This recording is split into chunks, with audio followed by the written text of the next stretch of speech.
ഇസ്രയേലിൻ്റെ പദ്ധതി ഇനിയും ഈ രൂപത്തിലല്ലെങ്കിൽ മറ്റൊരു രൂപത്തിൽ ഇസ്രയേൽ നിരന്തരം ശ്രമിച്ചുകൊണ്ടിരിക്കും. ബെഞ്ചമിൻ നെതന്യാഹുവിന് അതുവരെ ഉറക്കമില്ലാത്ത ദിനങ്ങളായിരിക്കും. പരിപൂർണമായി ഛിന്നഭിന്നമാകുന്ന ഇറാനെ നേരിടാൻ ഭാവിയിൽ തങ്ങൾക്ക് എളുപ്പമായിരിക്കുമെന്ന ഇസ്രയേലിൻ്റെ കണക്കുകൂട്ടൽ ഇതിന് പിന്നിലുണ്ടാകാം. അപ്പോൾ ഇതെല്ലാം കാട്ടുന്നത് ഇസ്രയേലിന് ഇപ്പോൾ കണ്ടകശനി തന്നെയാണ്. അതുകൊണ്ട് അടങ്ങിയിരിക്കും എന്ന ചിന്ത ഇല്ല. ഡോക്ടർ മോഹൻ വർഗീസ്, വേഴ്സായി കൊട്ടാരത്തിലെ ചരിത്രം ആവർത്തിക്കുമോ എന്നതിനെക്കുറിച്ച് താങ്കൾ ഡീറ്റെയിലായി തന്നെ കഴിഞ്ഞ ദിവസം സംസാരിച്ചിരുന്നു. അപ്പോൾ എനിക്ക് ചോദിക്കാനുള്ളത്, അതേപോലെ തന്നെ ഇവിടെ അത്തരത്തിലുള്ള സംഭവങ്ങൾക്ക് ഇസ്രായേൽ തന്നെ വഴിമരുന്നിടുകയാണോ? ഇപ്പോഴും ഇസ്രായേലാണല്ലോ ആക്രമണം നടത്തി പ്രകോപനം സൃഷ്ടിക്കുന്നത്. ട്രംപിൻ്റെ വാക്കിന് വില നൽകുന്നില്ല. അപ്പോൾ മൊത്തത്തിൽ നോക്കുമ്പോൾ ഇസ്രായേൽ അടങ്ങിയിരിക്കില്ല എന്ന് തന്നെയാണോ ഇപ്പോഴത്തെ സംഭവ വികാസങ്ങൾ തെളിയിക്കുന്നത്? ഇതുവരെയുള്ള സംഭവ വികാസങ്ങൾ ഒരു സൂചനയാണ് എങ്കിൽ ഇസ്രയേൽ അടങ്ങിയിരിക്കാൻ ഉദ്ദേശിക്കുന്നില്ല.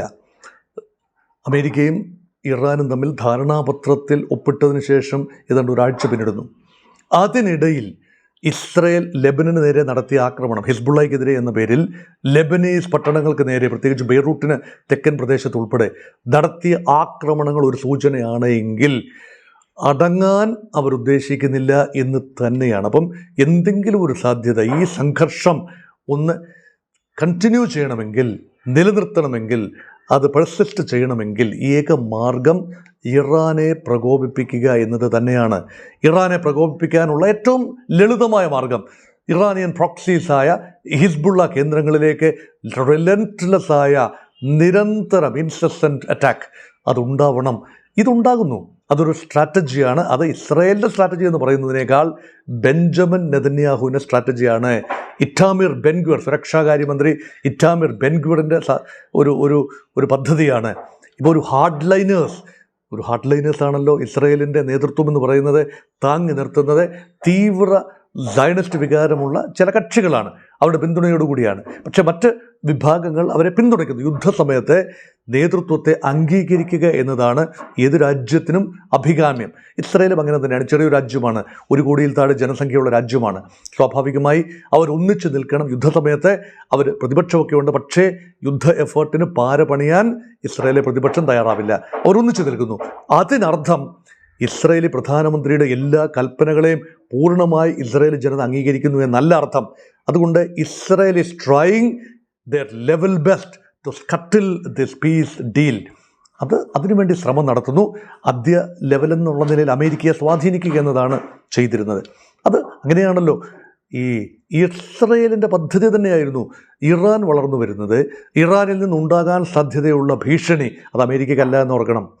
ആണവ ഭീഷണിയും പ്രധാനമായി ഉള്ളത് അറബ് രാജ്യങ്ങൾക്കല്ല, മറിച്ച് ഇസ്രായേലിന് തന്നെയാണ്. അത് ഒഴിവാക്കാൻ വേണ്ടി അമേരിക്കയുടെ സഹായം, അമേരിക്ക പെടുത്തി എന്ന് പറയുന്നതാണ് ശരി, പെട്ടുപോയി എന്നതാണ് സത്യം. അമേരിക്ക പെടുത്തി, ഇസ്രായേൽ അമേരിക്കയെ പെടുത്തി, യുദ്ധത്തിൽ പെടുത്തി. അമേരിക്ക ട്രംപിലൂടെ യുദ്ധത്തിലേക്ക് വലിച്ചിഴക്കപ്പെട്ടു. ഇപ്പോൾ കയറണമെന്ന് ആഗ്രഹിക്കുന്നത് അമേരിക്കൻ ജനതയാണ്. American president Trump is in 2 minds. അദ്ദേഹത്തിന് കരകയറണമെന്നുണ്ട്. അദ്ദേഹത്തിൻ്റെ പാർട്ടിക്ക് തിരഞ്ഞെടുപ്പിൽ മെച്ചപ്പെട്ട പ്രകടനം ഇടക്കാല തിരഞ്ഞെടുപ്പിൽ ഉണ്ടാകണമെങ്കിൽ യുദ്ധത്തിൽ നിന്നൊന്ന് മാറി നിൽക്കണമെന്നുണ്ട്. അതിനുവേണ്ടി അദ്ദേഹം ശ്രമിക്കുന്നു. പക്ഷേ ഉടുമ്പ് പോലെ പിടിച്ച് കിടക്കുകയാണ് ഇസ്രായേൽ എന്നോർക്കണം. അമേരിക്കയ്ക്ക് സ്വതന്ത്രമായി ഒരു തീരുമാനത്തിലെത്താൻ കഴിയാത്ത രീതിയിൽ ഇസ്രായേലി സമ്മർദ്ദം നേരിട്ടും അല്ലാതെയും. ഇപ്പം ട്രംപ് നെതന്യാഹുവിനെ വഴക്ക് പറഞ്ഞു എന്നൊക്കെ കേട്ടു, അല്ലെങ്കിൽ അസഭ്യവർഷത്താൽ മൂടി എന്നും കേട്ടു ടെലിഫോൺ കോൺവെർസേഷനിൽ. യുദ്ധം തുടരുന്നതിൽ അല്ലെങ്കിൽ ലെബനീസ് വിഷയത്തിൽ ട്രംപും നെതന്യാഹുവും തമ്മിൽ രൂക്ഷമായ വാദപ്രതിവാദം നടന്നു എന്ന് കേട്ടു. ശരിയായിരിക്കാം. പക്ഷെ തുടർന്നും ലെബനനിൽ ആക്രമണം ഇസ്രായേൽ നടത്തുന്നു. ഇപ്പോൾ ഏകദേശ ധാരണയായെന്ന് പറയുമ്പോഴും അടുത്ത നിമിഷം വീണ്ടും ആക്രമണമാണ്. ഇതെന്താണ് സൂചിപ്പിക്കുന്നത്? അതുകൊണ്ട് അതുമാത്രമല്ല, ഇസ്രായേൽ പറഞ്ഞു കഴിഞ്ഞു, ബെഞ്ചമിൻ നെതന്യാഹു പറഞ്ഞു കഴിഞ്ഞു, ട്രംപിൻ്റെ കാര്യം ട്രംപ് പറയട്ടെ, അമേരിക്കയുടെ കാര്യം അമേരിക്ക പറയട്ടെ, ഇസ്രായേൽ ഒരു സ്വതന്ത്ര പരമാധികാര രാജ്യമാണ്. ഇസ്രായേലിൻ്റെ സുരക്ഷാ പാരഡൈം ഇസ്രായേൽ നോക്കിയേ പറ്റൂ. ഈ രീതിയിലുള്ള സംസാരം അവിടെയുണ്ട്. അതുകൊണ്ട് ബോധപൂർവം ഇപ്പോൾ നേരത്തെ തന്നെ ഞാൻ സൂചിപ്പിച്ചല്ലോ, അഭിപ്രായ സർവേകളിലെല്ലാം കാണുന്നത് എന്താണ്? ഇസ്രായേലി പ്രധാനമന്ത്രി ബെഞ്ചമിൻ നെതന്യാഹുവിൻ്റെ പോപ്പുലാരിറ്റി ഗ്രാഫ് എക്കാലത്തെയും താഴത്തെ നിലയിലാണ്. 92% ഇസ്രായേലി ജനതയും ബെഞ്ചമിൻ നെതന്യാഹു യുദ്ധത്തിൽ പരാജയപ്പെട്ടുകൊണ്ടിരിക്കുന്നു, ഇസ്രായേൽ യുദ്ധത്തിൽ പിന്നാക്കം പോയിരിക്കുന്നു, പരാജയപ്പെട്ടിരിക്കുന്നു, ഇറാന് തന്നെയാണ് മേൽക്കൈ എന്ന് ഇസ്രായേൽ ജനതയാണ് പറയുന്നത്. നാശനഷ്ടങ്ങൾ തോന്നി ഇറാനിലായിരിക്കാം കൂടുതൽ, കാരണം ഇസ്രായേലിന് ടെക്നോളജി കുറച്ചുകൂടെ മെച്ചമാണ്, അതുകൊണ്ടാണ്. ഏറിയൽ സൂപ്പർമസി ഇസ്രായേലിനുള്ളത് കൊണ്ടാണ്. പക്ഷേ ഇസ്രായേലിലേക്ക് ചരിത്രത്തിൽ ഏറ്റവും കൂടുതൽ ഏറിയൽ ഓബ്ജക്ട്സ് വന്നു വീണത് കഴിഞ്ഞ 2 മാസത്തിനുള്ളിലാണ്. ഇതെല്ലാം ഇസ്രായേലി ജനതയുടെ മനസ്സിലുണ്ട്. ഇതെല്ലാം പരിഗണിക്കുമ്പോൾ ഇറാൻ ഇപ്പോഴും ഒരു മിസൈൽ ശക്തിയായി തുടരുന്നു. ആണവ പദ്ധതി പൂർണ്ണമായി ഉപേക്ഷിച്ചിട്ടില്ല എന്നോർക്കണം. ആണവായുധങ്ങൾ നിർമ്മിക്കില്ല എന്ന വാക്കാലുള്ള ഉറപ്പ് മാത്രമാണ് ധാരണാപത്രത്തിൽ, അങ്ങനെ ഒരു ഉറപ്പുണ്ട് എന്ന് പറയപ്പെടുന്നു.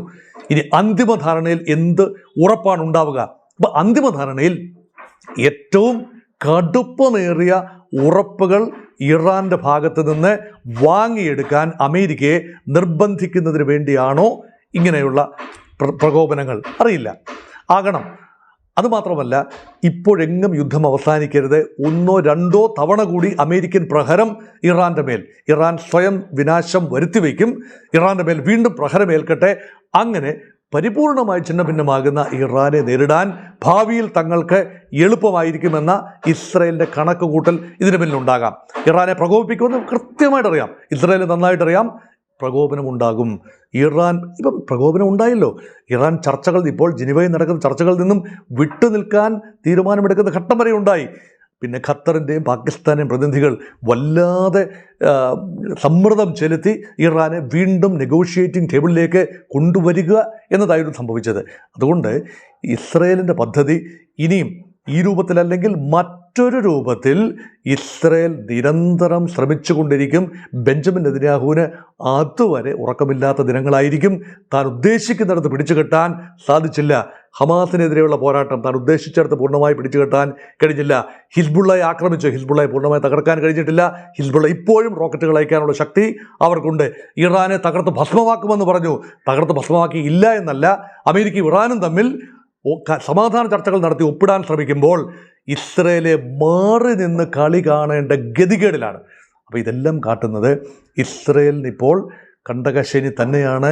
അതുകൊണ്ട് അടങ്ങിയിരിക്കും എന്ന ചിന്ത ഇല്ല. പക്ഷേ ഇത് പ്രീഎംപ്റ്റ് ചെയ്തുകൊണ്ട് ബുദ്ധിപൂർവ്വം ബോധപൂർവം അമേരിക്കയും ഇറാനും ഇസ്രായേലിനെ അവഗണിച്ചുകൊണ്ട് തന്നെ, ഇസ്രായേലിൻ്റെ സമ്മർദ്ദങ്ങളെ അതിജീവിച്ചുകൊണ്ട് തന്നെ അമേരിക്കയ്ക്ക് പ്രത്യേകിച്ചും ഇറാനുമായി ഡീൽ ചെയ്യാൻ കഴിയുന്നിടത്താണ് ഈ കരാറിൻ്റെ ഭാവി എന്നുകൂടി ഓർക്കണം.